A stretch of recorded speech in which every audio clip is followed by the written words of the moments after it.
Alright guys, I'm back. Anyway, right, where were we? Anyway, yeah, so basically, these are the classes, so, yep, you can go for any class in the game, because on MotoGP, they do have lots of classes on this one, so you can go for a class. So just pick any class you want in the game. Yeah, so you've got loads to choose from, so you can just go for any one. And like I said, when you do end up picking one, it will pick the riders, so it'll pick the other categories what the riders are in.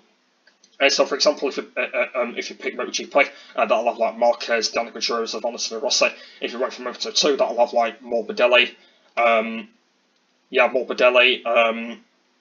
Thomas Luthi, Alex Marquez, and all that. Moto3 will have Joan Mir, Bastianini, and all that. MotoGP 4 strokes will have like Casey Stoner and all that. 500 will be Rossi's old one. 250 will be Rossi, and yeah, something like that, so it will go on for all that. So yeah, that's kind of what a class, you can just pick any class you want. Physics, now I've not really changed all this, but I usually go for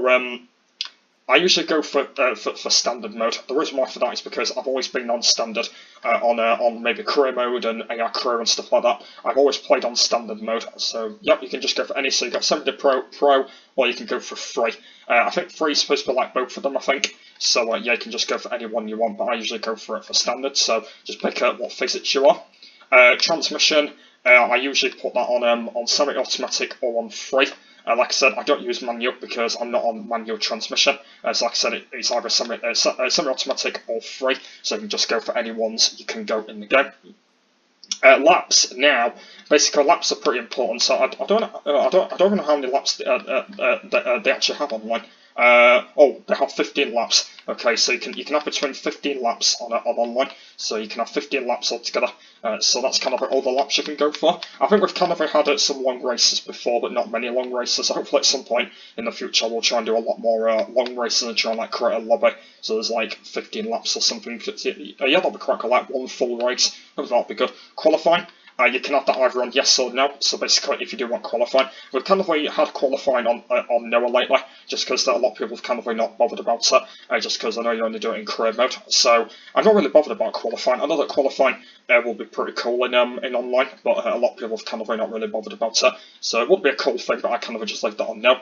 Track selection, you can go for voting or you can go for random, apparently, so you can go for voting or random.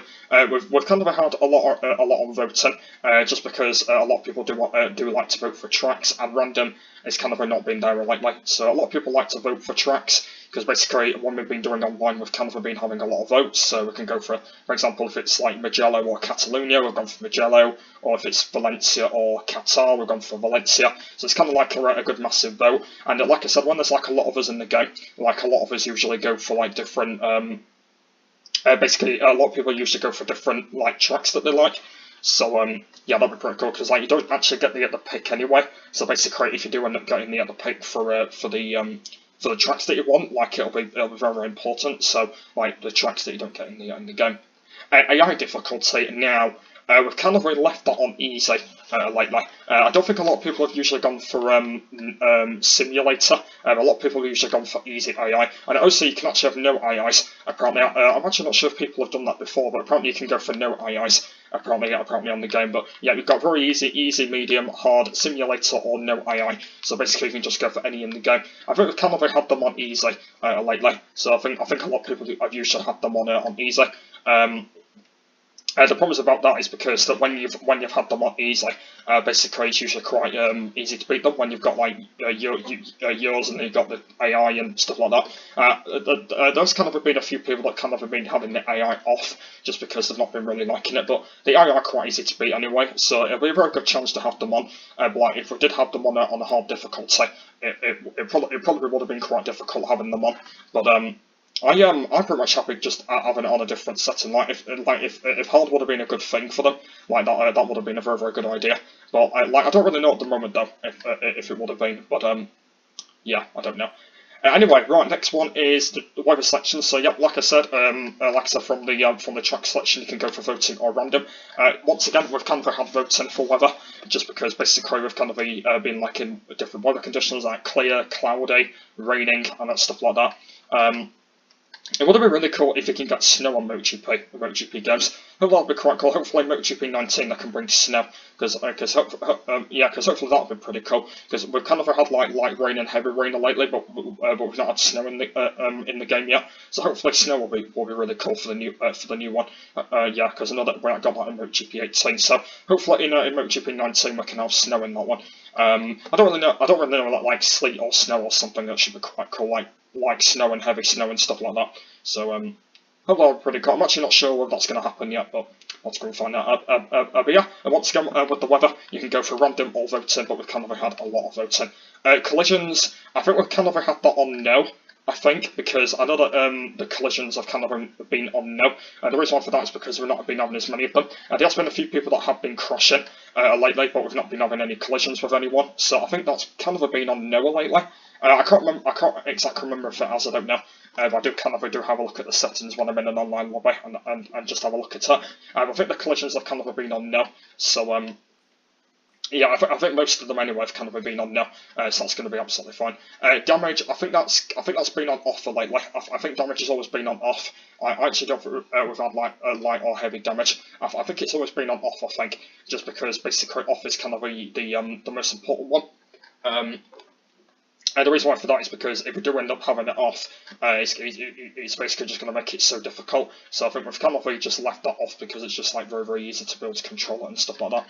And the final one is tyre wear. I think we've kind of had tyre wear on no or yes, I think sometimes we run it on no, sometimes we run it on yes. I do kind of do like tyre wear to be on. Basically the problems about that is because when we have it on no, I do kind of struggle with it. But I think, like I said, I think when we do have it on, it's actually quite easy to be able to do races, and you can make it quite easy and stuff. So I think we've kind of left it on yes because it's actually quite easy to be able to control it.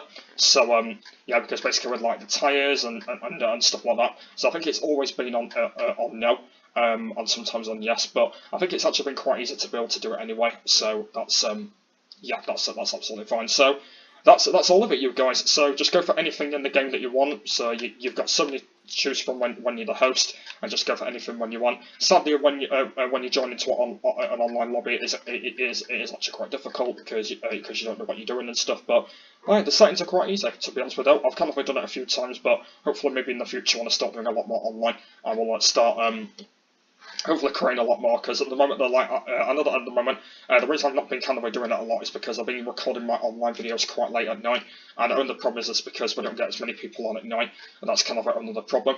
But at the moment though, it's actually been quite easy anyway, so that's been completely fine anyway. So it has actually still been quite easy anyway to be able to do a lobby that you want to do, but it's actually not been that difficult. So yeah, but it's actually still been easy to be able to control it. So there we are then, and basically when you're done, it will just take you guys straight into an online lobby. There you go, and you can see now that I'm actually now into a lobby. So what I'll do at some point is I will definitely do a video on that at some point as well. And basically when you've done that, you'll be all set into the lobby. So you can see at the moment that I've got no one in the game just because there's no one in it, and it says at the top, it says my gamer tag, and it says lobby, and on the top there. So that's kind of the way how it works, you guys. And another thing is as well is when I do join online lobbies, it basically comes up with all the settings up here of kind of what it done. So that kind of gives me a bit of a glimpse of kind of when you're not in your own lobby, it kind of comes up with that. So that's kind of the way how it works really, and I really wanted to do a video about it,